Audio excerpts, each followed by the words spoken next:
गणित शिक्षण में आज हम आकलन और मूल्यांकन में अंतर जानेंगे कि आकलन और मूल्यांकन में अंतर क्या है। वैसे आमतौर पर आकलन और मूल्यांकन को एक ही कहा जाता है। Difference between assessment and evaluation. आकलन वह सूचना है जो शिक्षा देने के लिए अध्यापक और छात्र द्वारा संकलित की जाती है।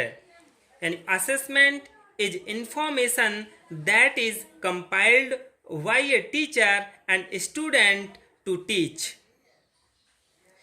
जबकि मूल्यांकन इकाई के अंत में अध्यापक द्वारा किया उपकरण का प्रयोग कर छात्र का स्थान निर्धारण करना है। Whereas at the end of the assessment unit, the teacher has determined the location of the student using an instruments। यानी आकलन और मूल्यांकन। यानी आकलन क्या है कि शिक्षा देने के लिए अध्यापक और छात्र द्वारा संकलित की जाती है, जबकि मूल्यांकन इकाई के लास्ट में अध्यापक द्वारा किसी उपकरण का प्रयोग कर छात्र का स्थान निर्धारण करना है, जिससे सूचना का प्रयोग तुलना या छात्रों की छंटनी के लिए किया जा सके। यानी so that this information can be used for comparison और सॉर्टिंग ऑफ स्टूडेंट्स। ये जो आकलन और मूल्यांकन है, यानी इन के लिए इस तरह से समझ लें, जैसे मापन, आकलन और मूल्यांकन। अंक यानी मार्क्स, उसके लिए क्या कहते हैं? मापन कहते हैं। और ये जो अंक प्लस अंकों का अर्थ, ये क्या है? ये आकलन है। यानी मीनिंग ऑफ मार्क्स और मार्क्स, इन दोनों का योग आकलन कहलाता है। मार्क्स, मीनिंग ऑफ मार्क्स और वैल्यू जजमेंट, इन तीनों का योग मूल्यांकन कहलाता है। पर व्यावहारिक उद्देश्यों के लिए हम आकलन शब्द का प्रयोग मूल्यांकन के रूप में करते हैं, क्योंकि वह पद आकलन के मल्टीपल अर्थ है। यानी आकलन के बहुविधा यानी मल्टीपल अर्थ है। जैसे मापन और परीक्षण है, यह मूल्यांकन है। यह व्यक्तिगत कठिनाई का निदान करने में सहायक होता है और यह विद्यार्थी की निष्पादन पर सूचना एकत्रित करने की प्रक्रिया है। ये क्या है? आकलन है। अब हम assessment is for the student and the teacher in the act of learning, while evaluation is usually for others। आकलन छात्र और शिक्षक के लिए सीखने के कार्य में होता है, जबकि मूल्यांकन आमतौर पर दूसरे के लिए होता है।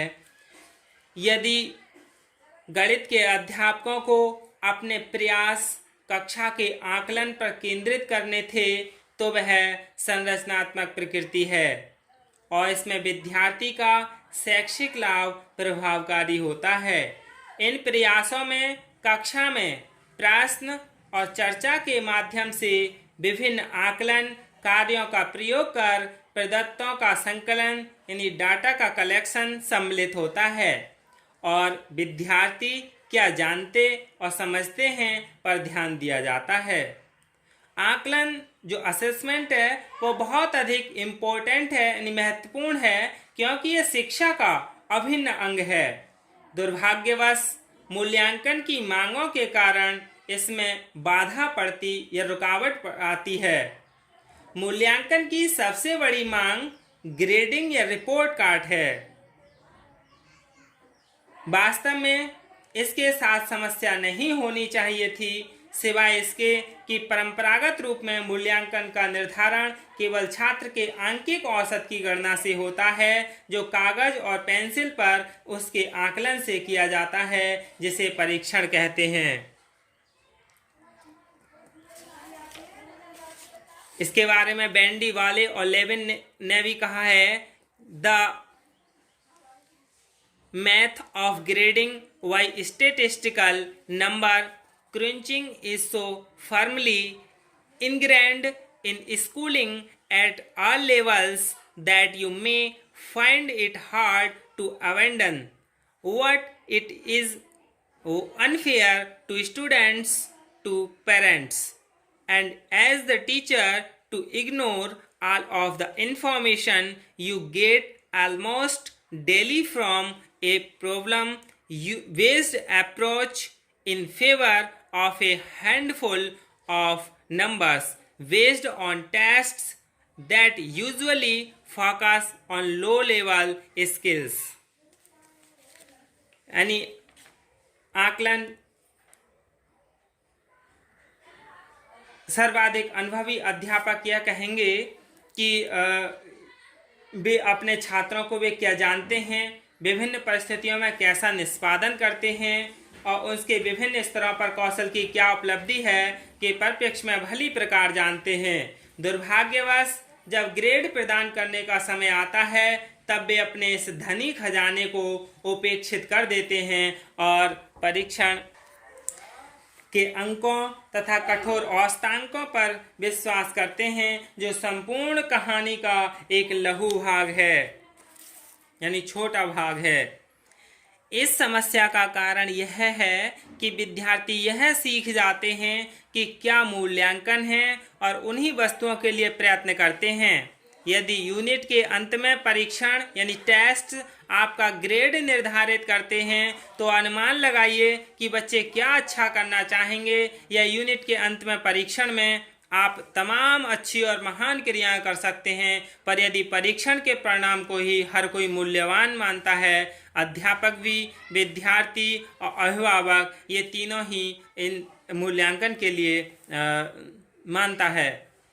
हमें अच्छा करने के लिए अपने द्वारा नित्य प्रति की जाने वाली क्रियाओं को महत्व देना चाहिए और यह सीखना चाहिए कि उन्हें असेसमेंट एंड इवैल्यूएशन दोनों के लिए कैसे प्रयोग किए जाएं। यह एक आसान कार्य नहीं है, यानी एक इजी वर्क नहीं है। हम जो कुछ कर रहे हैं यह उससे बहुत भिन्न है, यानी बहुत डिफरेंट है। हम पढ़ाने और तब आकलन करने के अभ्यस्त हैं। वास्तव में पढ़ाने और आकलन के मध्य रेखा बहुत धुंधली है। रुचिकर सत्य यह है कि कुछ भाषाओं में अधिगम और अध्यापन यानी लर्निंग एंड टीचिंग एक ही शब्द हैं, यानी फॉसनोट एंड डोल्ला। आवश्यकता इस बात की है कि हम नित्य प्रति के आधार पर आकलन करें, जिससे हमें यह चयन करने की सूचना प्राप्त हो कि हमें अगले दिन क्या पढ़ाना है। यदि हम पूरी यूनिट पढ़ाते हैं और यह जानने के लिए बालक क्या जानता है, यूनिट के अंत में टेस्ट की प्रतीक्षा करते हैं, तो हम अप्रसन्न रूप से आश्चर्यचकित होंगे। दूसरी ओर यदि हम नित्य प्रति के आधार पर पूरी यूनिट की अवधि में, यानी जितनी पूरी यूनिट का समय है उसमें आकलन करते हैं, तो हमें अंतिम मूल्यांकन के लिए इन सभी आकलनों का औसत ज्ञात नहीं करना पड़ेगा, वरन उस अंतिम मूल्यांकन के लिए हमें अति तात्कालिक आकलन का प्रयोग करना पड़ेगा। इस प्रकार हम उस स्टूडेंट्स को दंडित यानी पनिश्ड नहीं करेंगे जो यूनिट के प्रारंभ में कुछ नहीं जानता और सीखने के लिए वास्तव में परिश्रम करता है, जो आप अनुभव करेंगे कि एक महान विचार है। इसलिए इस प्रकार आप यूनिट के अंत में उसका निर्धारण यानी रेट वहाँ करते हैं जहाँ वे हैं। यह जहाँ वे निष्पादन कर रहे हैं उसका अधिक सही मूल्यांकन करते हैं। आकलन और मूल्यांकन में यही अंतर है। धन्यवाद।